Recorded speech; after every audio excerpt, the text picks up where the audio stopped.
Bom, antes de mais nada, quando a gente fala em vender tratamentos, a primeira coisa que a gente tem é uma certa resistência dos colegas médicos. Por quê? A gente lembra, né, do juramento que a gente fez.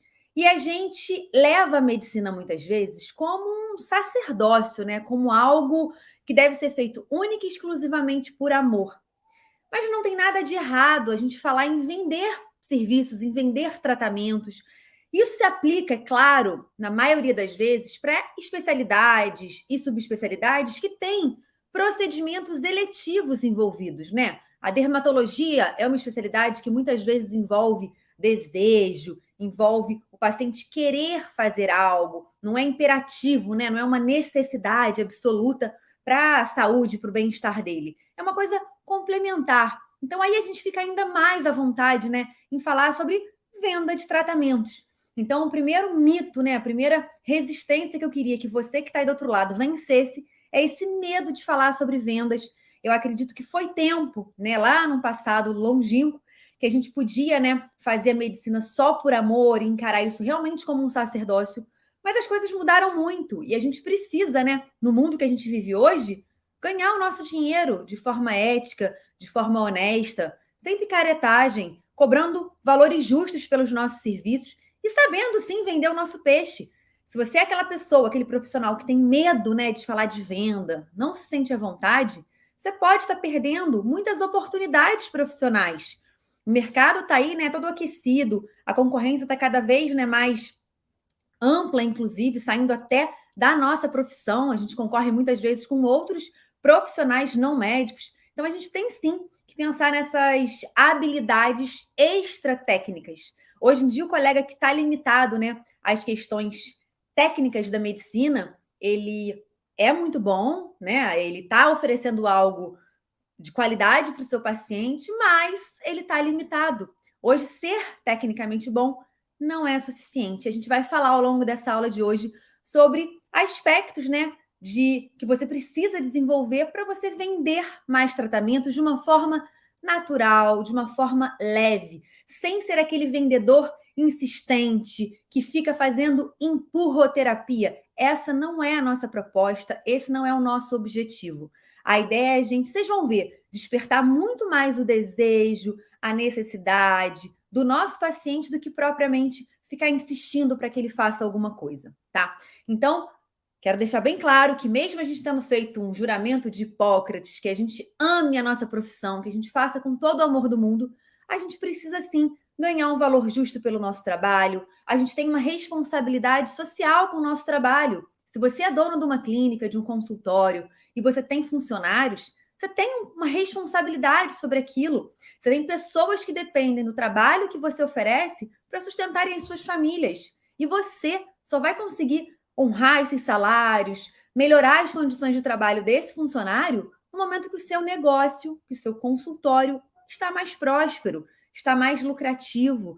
Então, a gente tem que pensar nisso para fazer com mais tranquilidade esse processo de vendas, ok? Bom, segunda coisa que eu quero falar com vocês. Eu vejo muitos colegas achando que a venda é só aquele momento do pagamento, né? Daquela transação comercial. Quando o paciente, gente, saca o cartão, pega o cheque, sei lá, vai fazer um Pix e efetua isso, isso não é venda, isso é transação comercial, isso é o final do processo. A venda, ela acontece muito antes disso. Na verdade, eu digo que o processo de vendas, ele acontece desde o momento que o paciente te descobre, seja pelo celular, né, pelas redes sociais, seja por um amigo contando, né, sobre o seu serviço. No momento que o paciente descobre o seu nome, o seu processo de vendas ele está acontecendo. Ele pode estar acontecendo positivamente, isso quer dizer o quê? Facilitando com que esse paciente queira adquirir algo que você oferece, ou esse processo de vendas pode estar jogando contra você, fazendo com que o paciente não queira usar alguns serviços seus, o que você oferece. Então, a gente tem que ter isso na cabeça. Todo ponto de contato do paciente com a gente, com os nossos funcionários, com o nosso nome, com a nossa marca, é o processo de vendas acontecendo.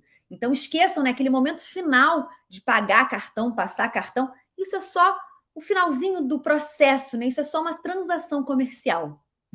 Bom, eu quis colocar essa foto, né, que é aí um rapaz, né, equilibrando numa corda bamba entre o coração e o cérebro, né, a emoção. E por que eu coloquei essa imagem para vocês? O processo de vendas de qualquer compra, ele não é um processo racional, ele é um processo emocional. Qualquer compra, qualquer decisão que a gente faça de comprar algo, de consumir algo, é feito pela emoção. Depois que a gente faz, né, toma essa decisão, a gente começa a tentar justificar essa decisão através de argumentos, de questões racionais. Mas a decisão em si, ela foi uma questão emocional.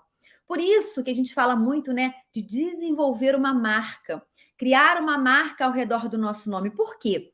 Qual é o poder que as marcas têm? As marcas, elas não só oferecem um determinado serviço, elas estão ali te gerando sensações, emoções, prazeres. E são esses sentimentos, quando são despertados da forma certa, que vão fazer com que você tome a decisão de comprar algo, adquirir algo. Então, lembre-se disso. O processo de venda, de compra, ele é um processo emocional, que depois a gente tenta justificar por questões racionais. Ah, eu precisava. Ah, estava num preço bom. Ah, mas era uma boa oportunidade. Isso é só justificativa.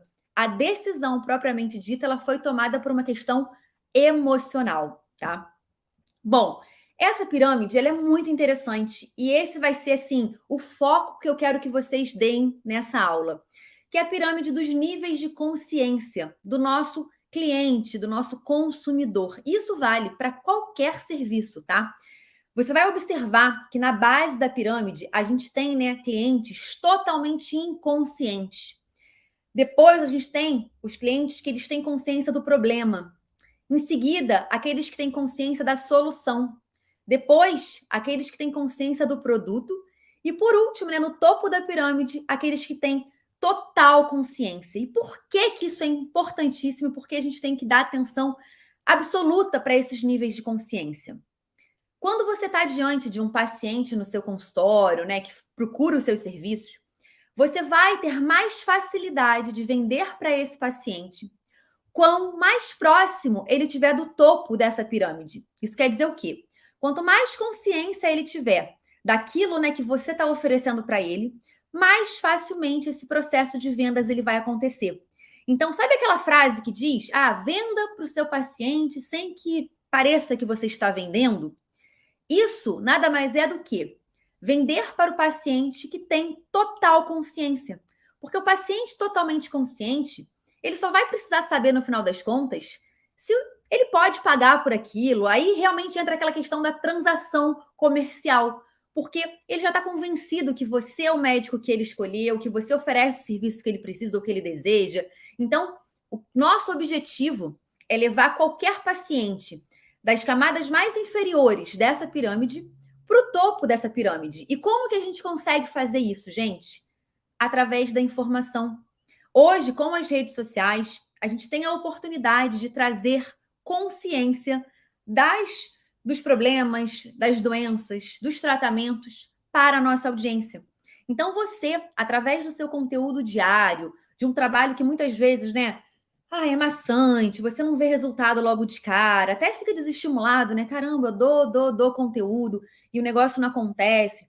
Você tem que pensar que você pode estar inicialmente lidando com uma audiência que tem um nível de consciência muito baixo. Então, você tem que amadurecer essa audiência para que ela se torne consciente. Então, eu vou dar aqui um exemplo, né? Vamos lá. Você trabalha com procedimentos injetáveis, com embelezamento, com rejuvenescimento, e você quer realmente ter pacientes que façam esses serviços, você quer converter muitos procedimentos no seu consultório. E aí você pega um paciente que foi tratar uma micose de unha, uma mulher super bonita, que estava com a micose na unha do pé e ela foi tratar a micose. Essa paciente, se você estiver falando de um botox, por exemplo, o nível de consciência dela pode ser muito baixo. Por quê? Ela foi procurar o tratamento para uma unha. Ela, de repente, nunca percebeu que ela tem uma ruguinha do bravo que pode melhorar, que tem tratamento, que você faz esse tratamento. Então, essa paciente, ela é muito imatura quando a gente fala de nível de consciência para aquele tratamento que você está querendo vender.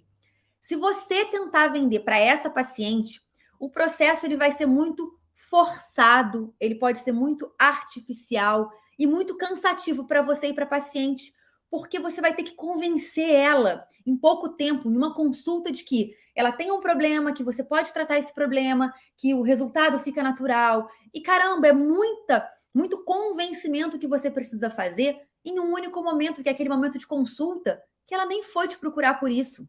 Então, essa paciente que foi tratar uma micose, se você tentar vender para ela, você até pode ter sucesso, mas o processo ele acaba sendo mais cansativo e pode parecer que você está forçando uma barra para esse paciente fechar uma coisa que ele nem foi procurar.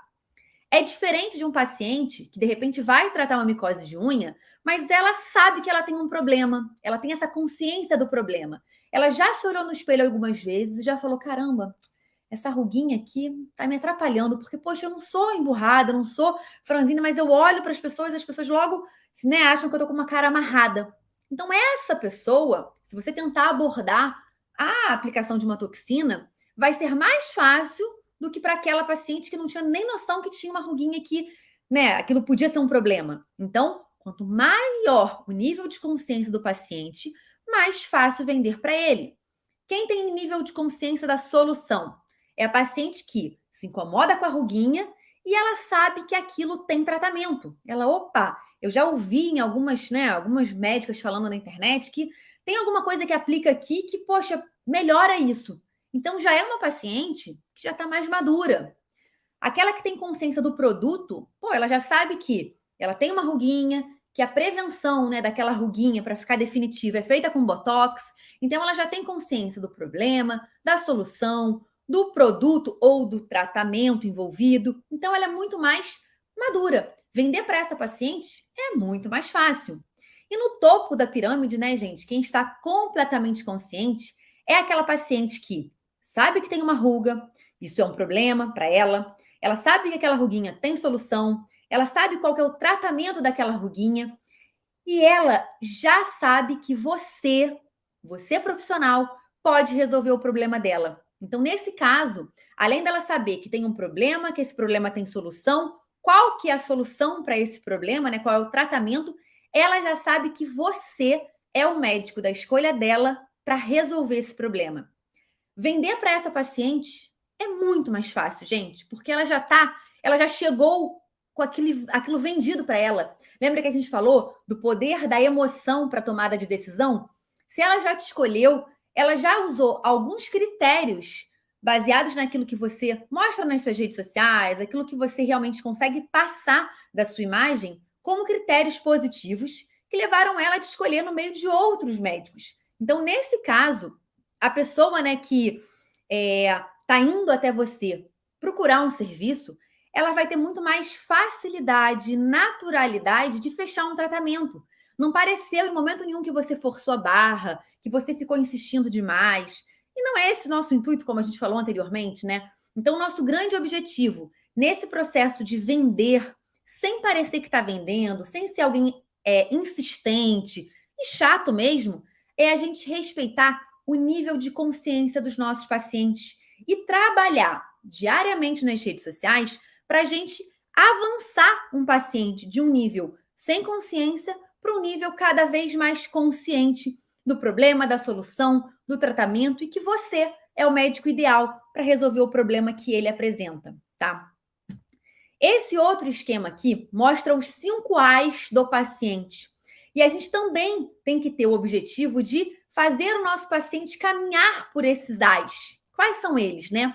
O A da assimilação. Então, seria o quê? O paciente que está assimilando aquela informação, né? Descobrindo aquele serviço, ouvindo falar sobre aquilo pela primeira vez ou nas primeiras vezes. O segundo A é a atração. O paciente, ele, assimilou o que você falou, fez sentido para ele, ele resolveu te dar atenção. Então, ele vai querer saber um pouco mais, ele se sentiu atraído por aquele assunto. Esse é o nosso objetivo, né? Pegar a audiência geral e fazer com que ela nos dê atenção. O terceiro A, a arguição. O paciente, né, o teu público, tua audiência, se interessou por aquilo que você falou, parou para te dar atenção e começou a ter dúvidas. Então, ele começa a arguir, né? Ele começa a mandar direct perguntando, ou então manda WhatsApp para sua equipe. Esse é um outro processo, né? Uma outra etapa desse paciente. O quarto A é o A da ação. Então, o paciente ele já assimilou o que você falou, ele já se sentiu atraído, ele já arguiu você ou alguém da sua equipe e agora ele partiu para agir. Então, ele já se convenceu que você é um bom médico, que você pode tratar, resolver aquilo que ele está precisando e ele age. E o quinto A, que é o A ideal, né, da gente alcançar, é o A da apologia. Isso significa o quê? O paciente que foi até você, usou os seus serviços e agora ele é um propagador do seu trabalho, da sua marca. Ele começa a fazer apologia do seu nome. Então, esse é o nosso objetivo, né? Pegar pacientes ou uma audiência geral aí que te acompanha e transformá-la, né, no último A, na pessoa que já assimilou, já teve atração, já teve, né, o processo de arguição, já agiu e agora faz a apologia do seu trabalho, do seu serviço. Porque a gente sabe também o poder que o boca a boca tem. Então, se você consegue ter uma gama de pacientes que propagam os teus valores, propagam, né, o quão você é um bom médico, vão realmente ter um papel aí de trazer mais e mais pacientes. Então, esse processo, né, de trazer também os pacientes para virarem, né, propagadores do seu serviço é um processo fundamental para a gente conseguir vender de uma maneira muito sutil, muito natural, tá? Bom, a gente fala no Descomplique que a venda ela tem um tripé, que a gente chama o tripé de venda 3M. E é sobre isso que eu vou falar com vocês aqui. Então, a gente acredita que para vender, a gente precisa respeitar 3 M's, que seriam quais? A marca, e aí a gente construiu uma marca ao redor do nosso nome. A gente já falou qual o poder disso, né? Por quê? Quando a gente tem uma marca, a gente consegue despertar emoções. E a gente já viu que são as emoções que nos fazem tomar decisões de compra. Então, quando você consegue despertar esses sentimentos, você consegue vender mais facilmente. É simples assim. E criar uma marca, gente, não é criar um personagem, não é criar algo irreal. Não. Criar uma marca pode ser mais simples do que você imagina. Simplesmente é identificar atributos, características, valores reais seus que você quer reforçar e que você quer levar para o mundo e montar a sua marca em cima desses valores, desses princípios, dessas características reais suas. Então, quando você escolhe, né, atributos reais seus para impregnar na sua marca, é uma marca que ela vai ser mantida ao longo do tempo. Diferente de quando você cria uma marca meio que fantasia, né? Meu público vai gostar desse perfil, então eu vou tentar me enquadrar nesse perfil. Você tenta ser algo que você não é. Isso é mais difícil de ser sustentável ao longo do tempo. Então, a nossa recomendação é que no primeiro M, né, da marca, você tente identificar atributos seus que você quer impregnar na sua marca, deixar como mensagem e explore coisas reais da sua personalidade, coisas reais dos seus valores. Isso vai te permitir ter uma marca sustentável ao longo do tempo, tá? O segundo M é o marketing. Então, uma vez que você tem uma marca, você precisa fazer um marketing em cima dessa marca. Seja um marketing online, seja um marketing offline. A gente sabe, né, que até bem pouco tempo atrás, o marketing offline, ele era a autoridade em tudo, né? Na verdade, você ter uma boa formação, você ter uma boa residência, uma pós-residência, os cursos que você faz, ter uma parede cheia de diploma, isso te garantia um sucesso, né? Ao longo do tempo, você ia alcançar um sucesso profissional. Hoje as coisas mudaram. A gente sabe, né, que ser tecnicamente bom, ter uma boa formação, ser resolutivo para o seu paciente é o mínimo que você precisa fazer. E se você for tudo isso só dentro de 4 paredes, é bem provável que você não alavanque, que você não realmente alcance o seu potencial máximo. Eu desafio todos os colegas que estão nos acompanhando por aqui.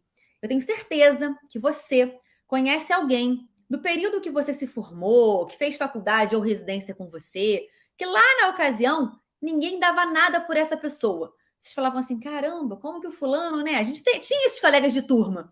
Caramba, só vem fazer prova, pô, voa pra caramba. Pelo menos aqui no Rio a gente fala isso, né? Nossa, voa pra caramba. A gente não dava nada por esse colega. E hoje é bem provável que você que está aí tenha um colega, né, que era assim e que hoje está muito mais estourado que você. Muito mais estourado que você que, de repente, teve uma formação brilhante, se dedicou absurdamente para se tornar um bom profissional, fez todos os melhores cursos possíveis. E aí você tem vezes que olha para o lado e fala, caramba, será que é justo mesmo? Eu estou aqui tão, né, aquém do que eu poderia, e o fulano, pô, despontou, estourou. Por que eu não consegui chegar naquele nível? E aí, gente, a resposta para isso nos dias de hoje é o poder que o marketing online tem. Eu vejo muitos colegas médicos, né, se escondendo. Ah, Clara, eu não gosto, não quero fazer um marketing, não quero dar as caras, ou então não me formei para isso. Eu ouço cada barbaridade e tudo bem, eu acho que cada um faz o que quer da sua vida, né? Principalmente da sua vida profissional. Eu acho que ninguém é obrigado a nada.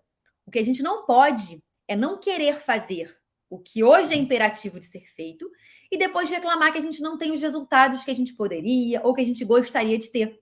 Então, hoje, se você acha que não está na posição profissional que você gostaria, se você não alcançou, né, o sucesso profissional que você gostaria, e isso é extremamente individual. O sucesso, ele é individual, gente. Cada um de nós tem um conceito de sucesso, tem um alvo, né, a ser alcançado.